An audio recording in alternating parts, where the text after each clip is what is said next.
Honorable Président de l'Assemblée nationale, Honorable Président du Sénat,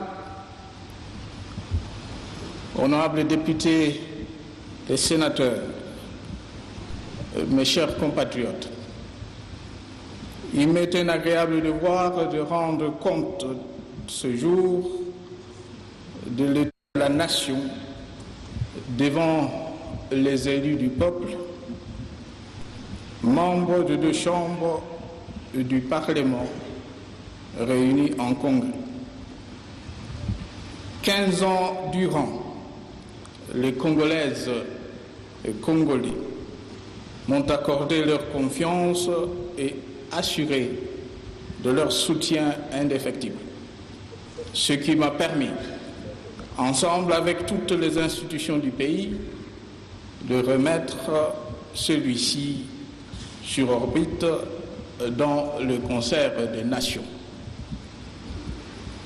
Au cours de cette période, certains de ses compatriotes nous ont quittés, soit sur différents champs d'honneur, soit par une mort naturelle, soit encore victimes de la barbarie de forces terroristes et criminelles à Beni, dans le Kasaï central et oriental, ainsi qu'à Kinshasa. En leur mémoire, je vous invite à vous lever en vue d'observer 1 minute de silence.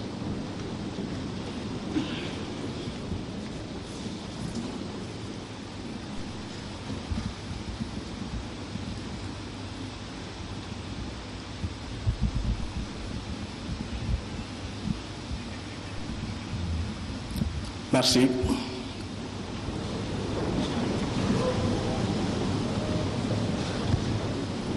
Honorables députés et sénateurs, chers compatriotes, il y a 15 ans, la République démocratique du Congo, ce précieux héritage commun, était en lambeaux, un pays en ruine, un non-État, divisé en 4 morceaux avec des administrations, des forces armées, voire de monnaies différentes.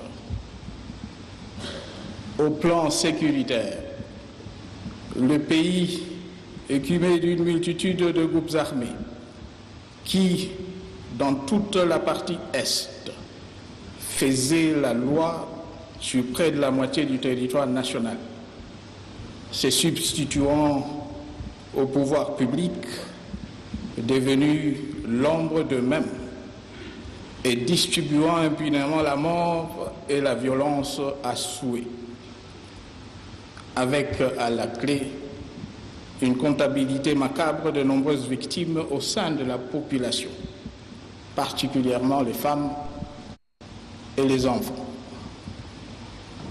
Au plan politique, le processus de démocratisation était en panne. Les partis politiques et les associations de la société civile assujettis à de sévères restrictions de fonctionnement. Le dialogue politique bloqué et il n'y avait aucun schéma électoral en perspective. Au plan économique, les indicateurs macroéconomiques étaient tous au rouge. Une inflation perpétuellement en hausse au point d'atteindre en 2000 le niveau de 511%. Un taux de croissance constamment négatif, oscillant autour de moins 7%. Une balance de paiement déficitaire, un déficit budgétaire chronique, un endettement insupportable et odieux de 12 milliards de dollars et de réserves internationales d'à peine 51 millions de dollars. Au plan social, les stigmates de pillage de 91 et 93 et la perte constante du pouvoir d'achat de la population se faisait terriblement sentir, comme en témoigne un taux de chômage de 84%, un taux de scolarisation inférieur à 2%, un taux moyen d'indice de la pauvreté de 80%. Au plan des infrastructures, le pays n'était relié d'un coin à l'autre que par voie aérienne, grâce uniquement à des compagnies privées, à l'exception près de quelques routes en piteux état, reliant des localités limitrophes de quelques provinces. Honorables députés et sénateurs, face à ce tableau sombre et à une nation déchirée par plus de 3 ans de guerre d'agression, particulièrement prédatrice, j'avais pris un engagement précis dans mon discours d'investiture du 26 janvier 2001, celui de m'employer à réaliser des changements profonds dans tous les secteurs de la vie nationale. J'en avais appelé au courage, à la détermination et à l'esprit de sacrifice de tous pour affronter et surmonter les défis à la fois nombreux et complexes auxquels nous étions confrontés. Il s'agissait en premier lieu de l'instauration de la paix et de la consolidation de la communion nationale par le dialogue et la réconciliation. Il s'agissait en second lieu de redonner effectivement le pouvoir au peuple en normalisant la vie politique, en renforçant l'état de droit et en consolidant la démocratie à travers l'organisation des élections libres et transparentes sur toute l'étendue du territoire national. Il s'agissait aussi de la reconstruction nationale sur tout le plan. Les efforts entrepris depuis la libération du 17 mai 1997 ayant entre-temps été freinés par la guerre d'agression. Au plan économique, l'engagement consistait à libéraliser l'activité économique et en conséquence à engager des réformes structurelles dans les secteurs clés de la vie nationale, à travers notamment la promulgation d'un nouveau code minier, d'un nouveau code d'investissement, ainsi que celui des marchés publics. L'objectif ultime étant d'attirer les investissements privés, de créer des richesses et de combattre la pauvreté. De 2001 à ce jour, du chemin a été parcouru vers la réalisation de ces objectifs. Un long chemin semé de beaucoup d'embûches, mais aussi jalonné de plusieurs réalisations dont nous sommes en droit d'être fiers. Ainsi, au plan politique, grâce aux nombreux sacrifices consentis par nos forces de sécurité et l'ensemble de la population, mais aussi par le dialogue, l'accord global et inclusif a permis d'organiser la transition, de réunifier et pacifier le pays. Une constitution a été adoptée par référendum. Les élections ont été organisées en 2006 et en 2011. Des institutions républicaines et légitimes ont été depuis lors installées et gèrent aujourd'hui le pays avec responsabilité. entraînant des résultats positifs sans précédent. Dans le cadre de la réforme de l'État, le processus de décentralisation a été engagé sur fond du découpage territorial, ce qui a permis au pays de passer de 11 à 26 provinces prévues par la Constitution, toutes dirigées aujourd'hui par des gouverneurs démocratiquement élus. La réforme du secteur de la justice a été marquée, quant à elle, par l'éclatement bientôt achevé de la Cour suprême de justice en Cour constitutionnelle, Cour de cassation et Conseil d'État. Les deux derniers devant être respectivement à la tête des ordres de juridiction judiciaire et administratif, conformément aux lois déjà promulguées.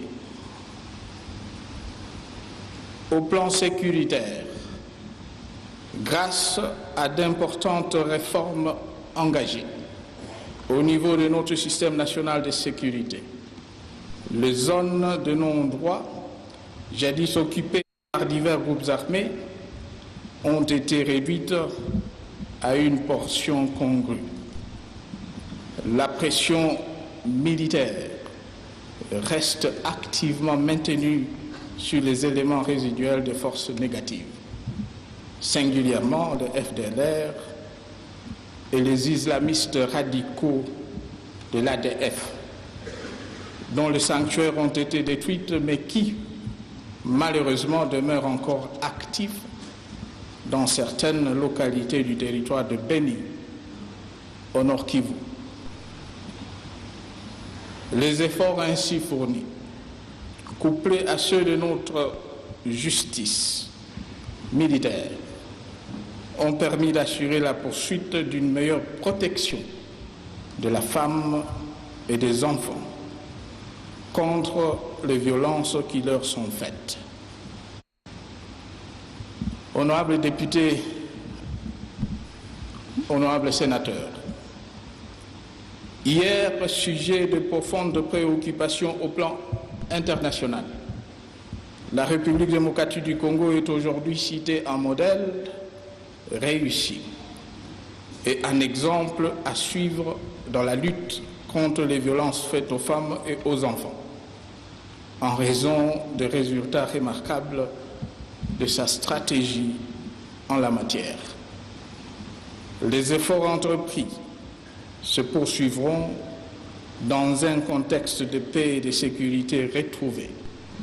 L'objectif à atteindre étant celui de zéro viol en République démocratique du Congo. Au plan économique, le cercle vicieux de l'hyperinflation et la dépréciation de la monnaie nationale a été brisé. Le taux d'inflation ramené à moins d'1% en 2015 et la dette extérieure effacée à plus de 90%. Tandis que l'investissement direct privé a connu un bond appréciable grâce à une politique économique rigoureuse et aux réformes structurelles engagées depuis 2001. Il en est ainsi de la libéralisation économique consacrée, notamment par la nouvelle réglementation des changes, la restructuration du système bancaire, la réforme des secteurs de mines, des hydrocarbures, des télécommunications et de l'énergie. Sont également concernés les secteurs de forêt, de l'eau, des marchés publics, parallèlement à la promulgation d'un nouveau code des investissements assorti de la création de l'Agence nationale de promotion des investissements, ANAPI en sigle. laquelle cristallise cette volonté de libre concurrence. La réforme dans le secteur de finances publiques a été marquée par la mise en place de la chaîne de dépenses et la restructuration des régies financières. Conséquence logique, le pays a renoué avec la croissance économique qui, avant la présente crise économique internationale, née de la chute brutale de cours de matières premières d'exportation, avait frôlé de 2 chiffres et qui, en dépit de cette crise, n'en reste pas moins au-dessus de la moyenne africaine.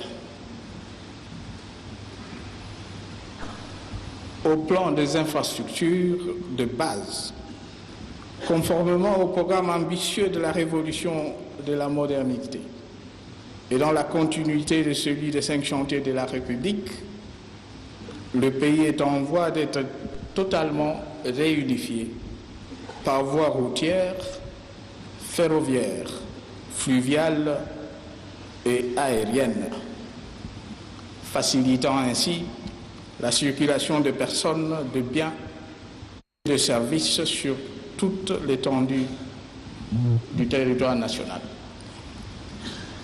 Le réseau routier national a été marqué jusqu'en 2015 par les travaux de bitumage, de réhabilitation et d'ouverture de 7800 km supplémentaires. Dans le secteur de transport et voies de communication, la dotation à la SNCC de nouvelles locomotives devra permettre de desservir pour la première fois depuis 20 ans la ligne Kisangani-Ubundu par train, tandis que la remise en service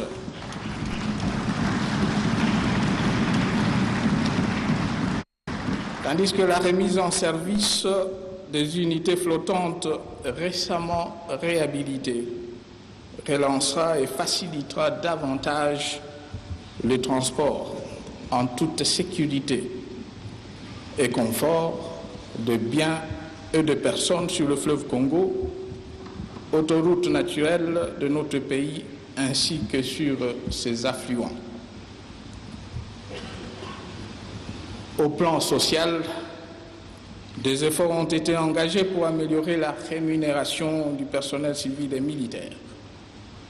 La finalité de la croissance économique recherchée demeurant par ailleurs la création d'emplois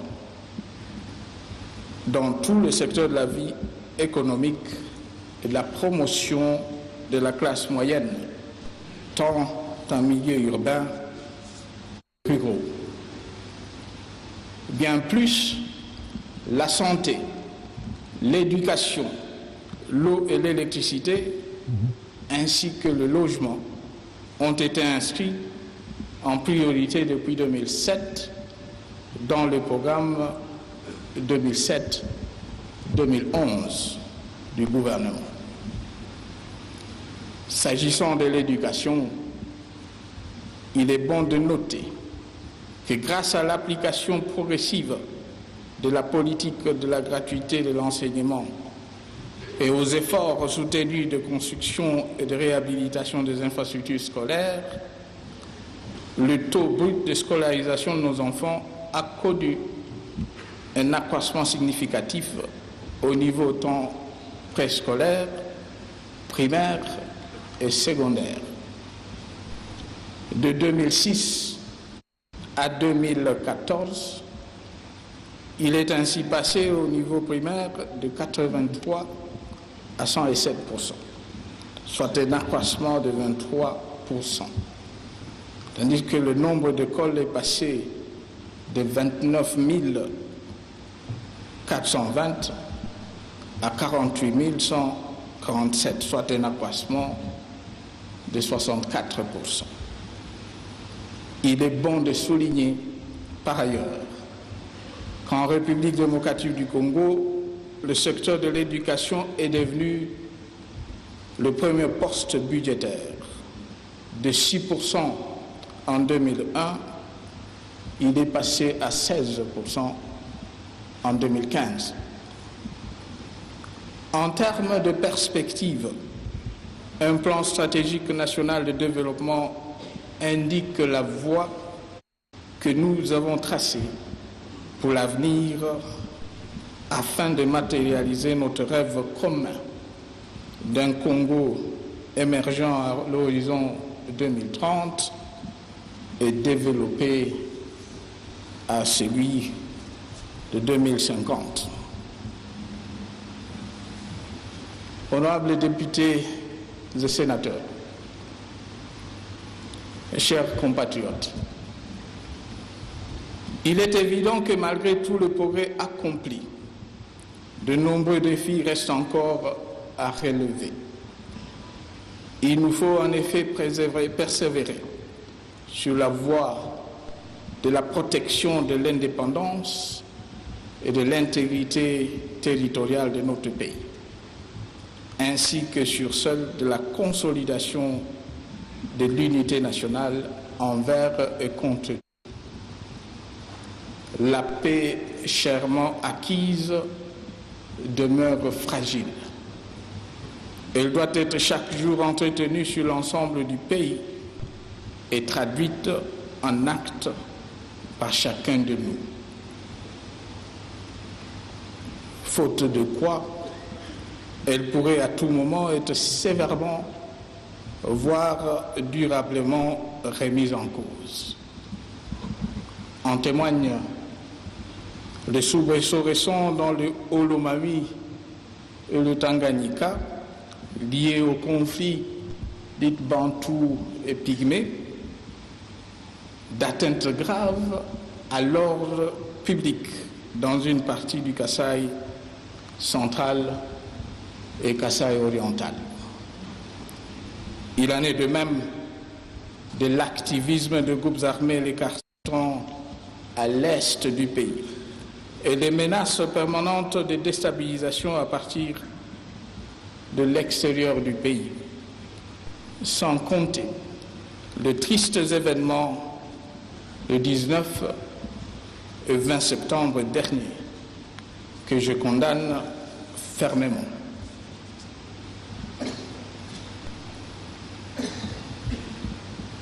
Pour peu qu'on ait le sens de l'État et que l'on se préoccupe du bien de la nation, la stabilité politique doit être considérée comme un patrimoine commun.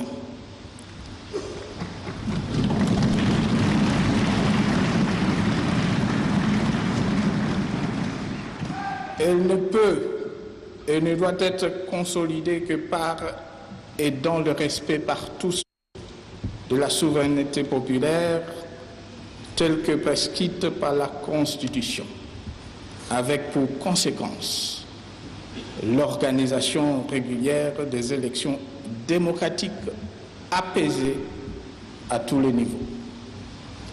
Cela permettrait à notre peuple de demeurer l'arbitre incontesté du jeu politique, conférant le pouvoir à ceux des citoyens qui, à ses yeux, le méritent, vu la qualité de leur projet de société et le bilan de leur action antérieure. Ce qui garantit la moralisation de la vie politique et assure le renouvellement continu de la classe politique, qui sont tous deux des impératifs incontournables pour la consolidation de notre jeune démocratie. Honorables députés et sénateurs, les chaînes de la colonisation et de la dictature ayant déjà été brisées, la préservation de notre indépendance et la consolidation de notre démocratie ont plus besoin de la vitalité de tous nos concitoyens, hommes et femmes, jeunes et vieux, que du sacrifice de leur vie. Aucun différend, aucun agenda politique ne saurait donc justifier la violence, moins encore de perte en vies humaines. Miser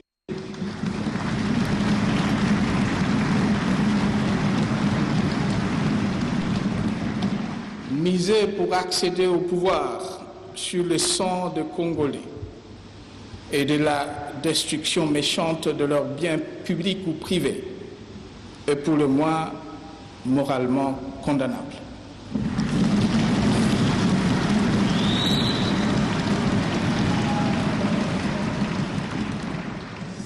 Au plan économique, au-delà de la préservation des acquis de la stabilité macroéconomique retrouvée, j'invite mes compatriotes de tous les horizons à unir leurs efforts à ceux du gouvernement de la République pour résister avec courage et détermination aux conséquences tragiques de la baisse actuelle des cours de matières premières. Un programme économique prioritaire articulé à 28 mesures est actuellement en exécution afin de limiter les conséquences négatives de cette conjoncture, de renforcer la résilience de notre économie et de préserver les conditions de sa relance. Il mérite l'accompagnement de tous.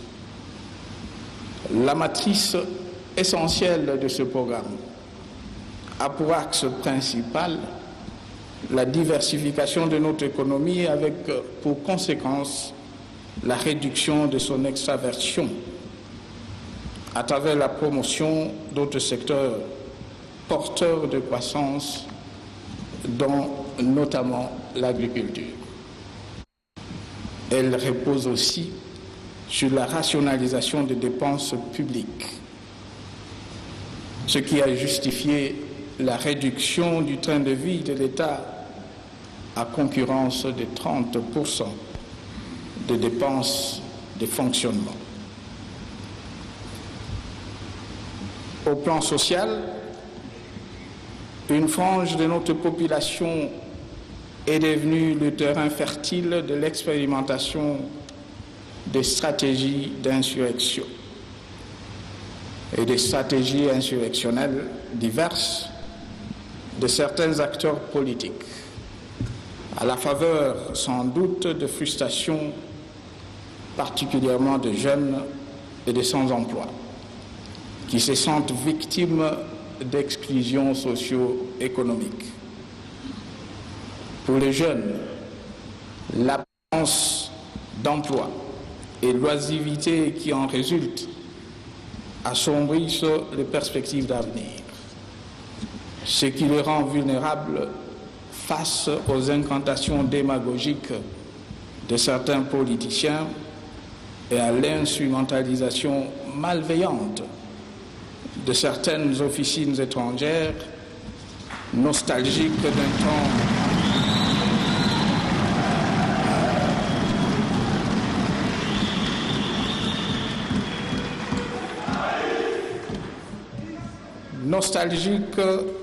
d'un temps pourtant bien révolu.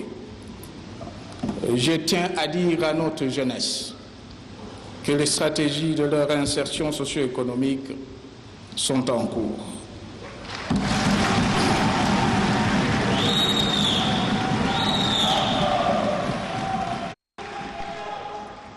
Je félicite par ailleurs ceux qui refusent ou ont renoncé à la voie de la violence ou qui, d'ores et déjà, sont intégrés dans la communauté nationale où ils rendent service à cette dernière à travers les travaux d'intérêt communautaire. Quant à ceux de Congolais qui ont le sens de l'initiative et qui osent entreprendre des activités économiques, je les exhorte à prendre avantage de politiques menées à ce jour en matière de promotion d'une classe moyenne congolaise dans les différents secteurs de la vie économique nationale. C'est le cas de dispositions légales réservant le petit commerce aux nationaux et l'existence du Fonds national de microfinance.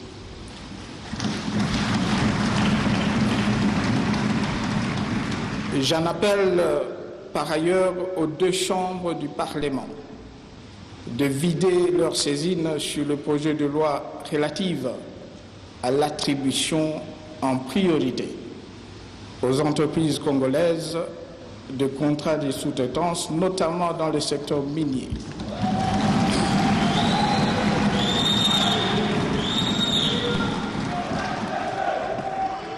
Notamment dans les secteurs miniers, agricoles et des infrastructures. Texte que je souhaite voir être appliqué sans faille par le gouvernement une fois promulgué.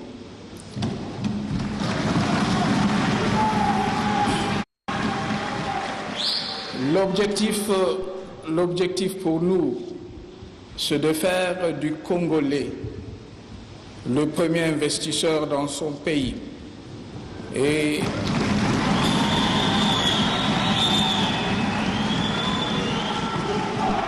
de la demande intérieure le moteur de notre économie. Honorables députés, honorables sénateurs, au plan institutionnel, notre défi majeur demeure la consolidation de notre jeune démocratie. Conformément à la Constitution de la République, il est impératif que nous conjuguions de manière définitive et irréversible le vieux démon tendant à emprunter des raccourcis pour s'emparer du pouvoir de l'État par la force.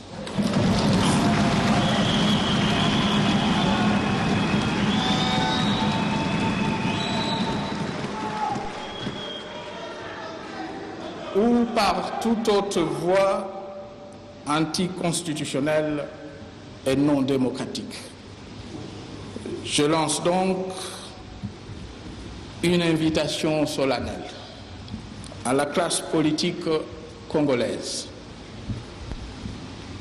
à se préparer activement à aller à la rencontre du souverain primaire, car dans quelques mois, le fichier électoral en cours de constitution sera prêt et les scrutins seront convoqués.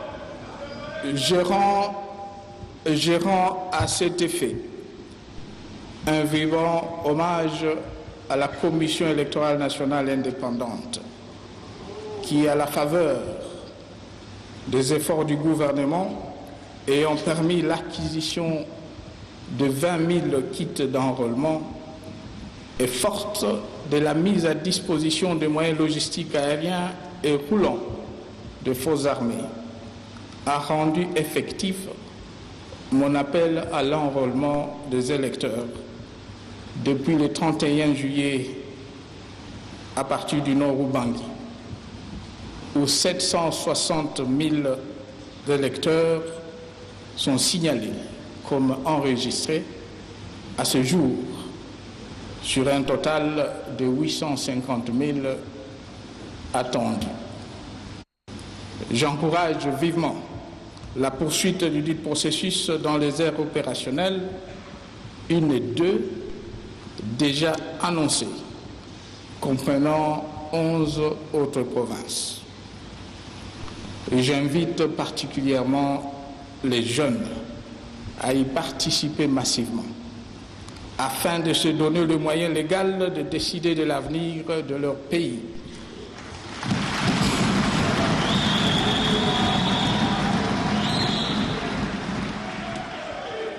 Et de participer à sa gouvernance, plutôt que de servir éternellement de marchepied à des acteurs politiques. Honorables députés et sénateurs,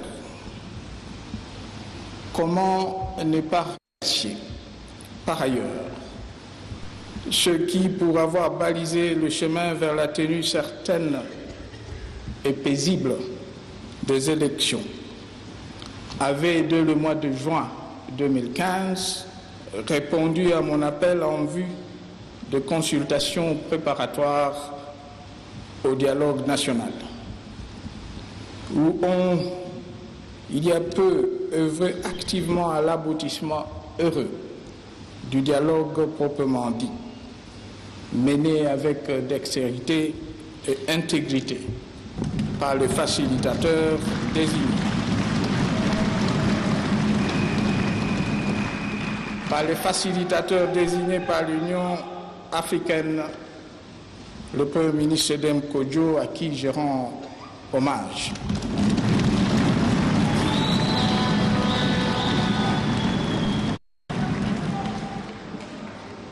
Je salue les différentes recommandations issues de cet important forum national, particulièrement l'accord politique pour l'organisation des élections apaisées, crédibles et transparentes dans notre pays. Certes, comme toute œuvre humaine, cet accord politique est perfectible. Il n'en reste pas moins, cependant, qu'il constitue aujourd'hui la seule feuille de route mise au point.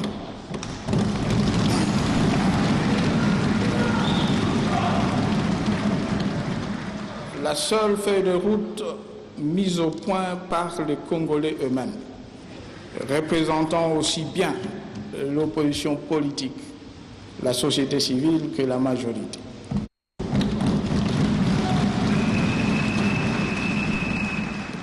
Il fixe en effet de perspectives réalistes et responsables, tant pour l'organisation des élections que pour la stabilité des institutions pendant la période préélectorale, électorale et post-électorale.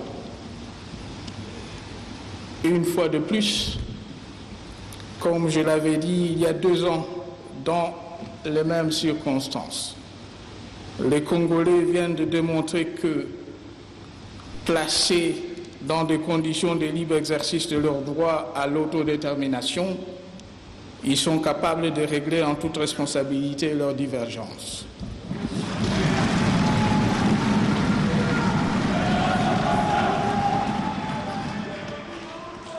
Ceci m'offre l'occasion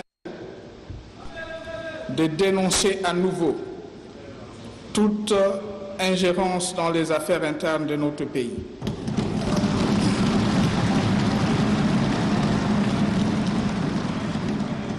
Notre pays qui a droit, comme tout État membre des Nations Unies, au respect de sa souveraineté et de son indépendance politique.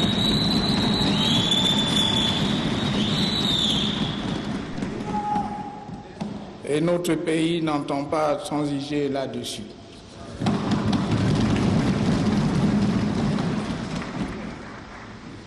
Mon vœu le plus ardent est que, conformément à l'article 24 de l'accord politique, ceux qui, pour une raison ou pour une autre, n'ont pas participé à sa conclusion, puissent y adhérer en le signant, de manière à ce que, à l'unisson, nous offrions à notre peuple le précieux cadeau qu'il attend de nous,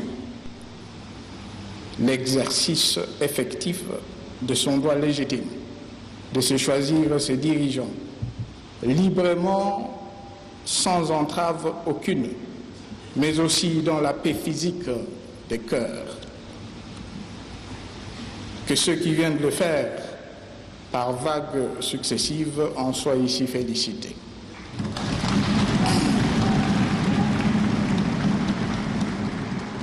C'est également dans le cadre des dispositions pré-rappelées que s'inscrivait la mission que j'avais confiée aux évêques membres de la SENCO, que je remercie au passage, en direction de ceux de membres de l'opposition n'ayant pas encore signé l'accord politique.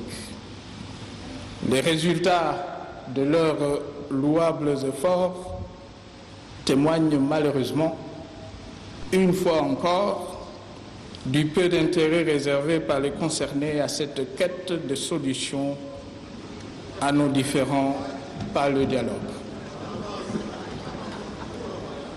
C'est ici le lieu d'affirmer que l'alternative, que de l'intérieur comme de l'extérieur, certains opposent cette option de bon sens, est tout simplement inacceptable.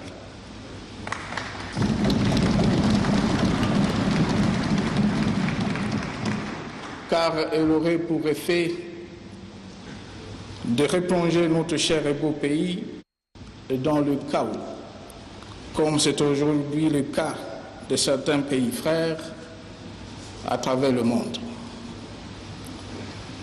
Soucieux de mes responsabilités de garant du bon fonctionnement des institutions, je ne peux permettre que la République démocratique du Congo soit prise en otage par une frange de sa classe politique.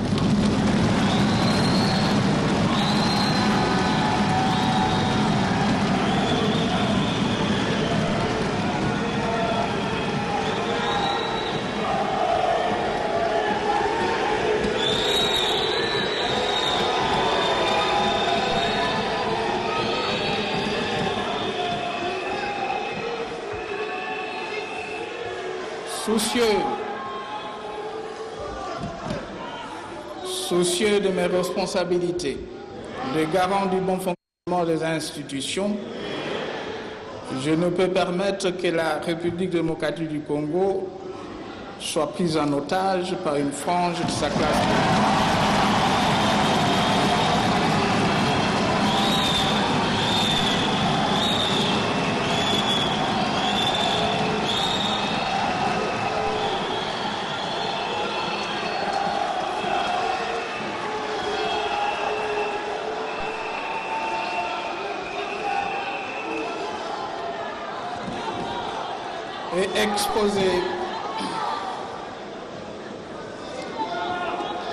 Et exposé au risque d'instabilité avec pour conséquence de retarder davantage l'organisation des élections. Conformément à l'accord politique suspensionné, je désignerai donc récemment le Premier ministre qui aura la charge de former le gouvernement d'union nationale.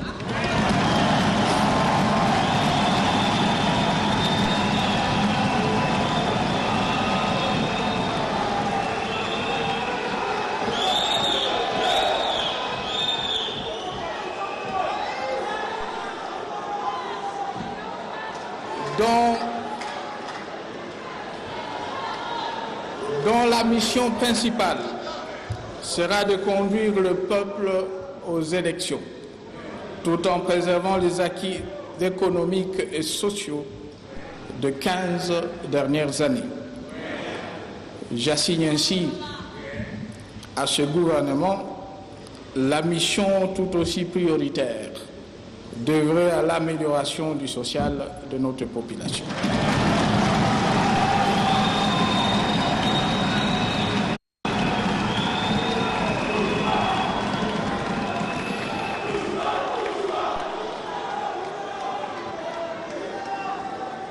Je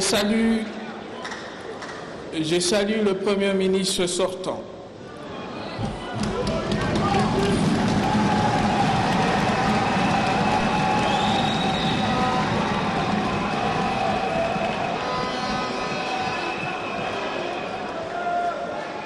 Je salue le Premier ministre sortant, M. Augustin Matata Ponyo, et son gouvernement, qui, avec dévouement, ont abattu un travail remarquable au cours des 4 dernières années.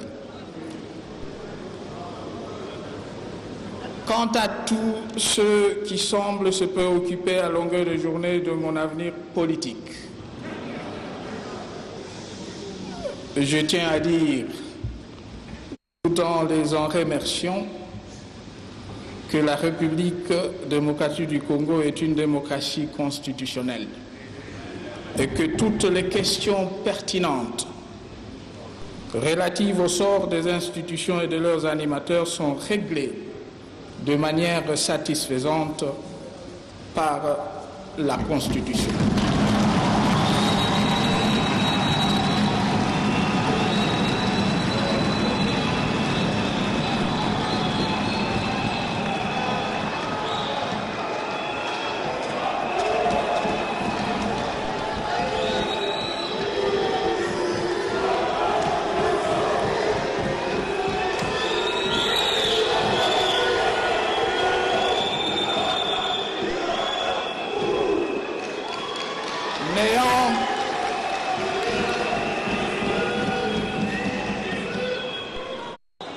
N'ayant jamais été violée, la Constitution sera toujours respectée, et ce, dans toutes ses dispositions.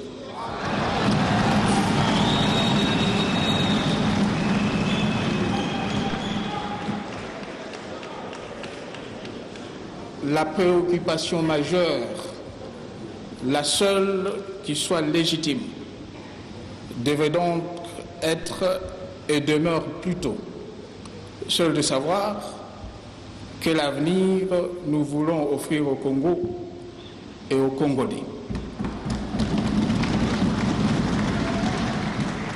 Que Dieu bénisse la République démocratique du Congo.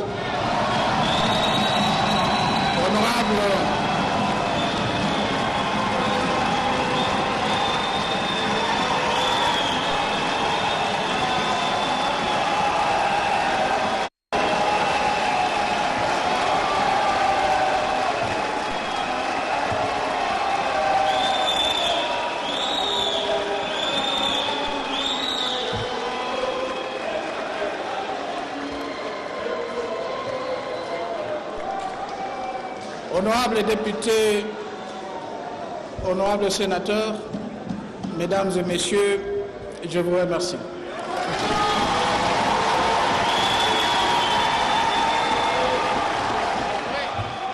Du palais du peuple, à l'issue de l'intervention du chef de l'État, président de la République, Joseph Kabila Kabange, dans le cadre de son discours de l'état de la nation. Amis téléspectateurs, vous avez été nombreux, vous avez suivi ça avec nous en temps réel. Nous allons résumer avec toute la rédaction les grands points qu'a évoqué le président de la République. Mais je dois vous dire tout de suite, je suis en train de me dire quel discours, quel texte de maturité Joseph Kabila Kabange, le président de la République. Les Congolais l'appellent Raïs. Alors donc il a répondu à toutes les préoccupations. Devrais-je comprendre, devrais-je répéter, amis téléspectateurs, que le chef de l'État a été très honoré ici, mais il a été en amont, très attentif de la question congolaise. Et donc il a répondu à toutes les questions.